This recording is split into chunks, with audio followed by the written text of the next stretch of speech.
إخوان المغرب المنضوون تحت اسم حزب العدالة والتنمية ليسوا على قلب رجل واحد، هكذا تقول الأخبار القادمة من داخل الحزب وخارجه. والبداية كانت من سقوطهم الأخير في الانتخابات البرلمانية التي أقصتهم من المشهد بعد 10 سنوات من الحكم، لتتوالى الضربات لاحقا لأبناء العدالة والتنمية، والتي كانت عبر عدة انشقاقات وانقلابات داخل أركان الحزب. كان آخرها إعلان القيادي والوزير السابق عزيز رباح تجميد عضويته بالحزب إثر خلافات مع الأمين العام. عبد الإله بن كيران القيادي المنشق أعلن أيضا عزمه تأسيس كيان موازن يستقطب فيه شباب العدالة والتنمية الذين أقصاهم بن كيران من المشهد، إضافة لقياديين آخرين سبق أن انشقوا عن حزب الإخوان في خطوة تزيد تفتت حزب الجماعة، والتي سبقتها خطوة انشقاق سعد الدين العثماني رئيس الحكومة السابق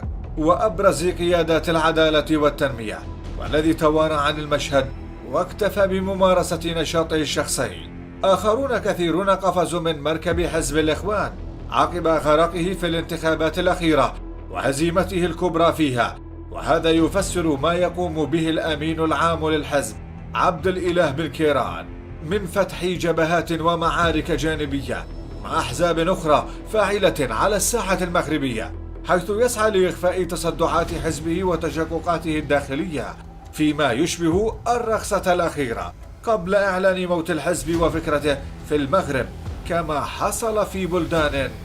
أخرى.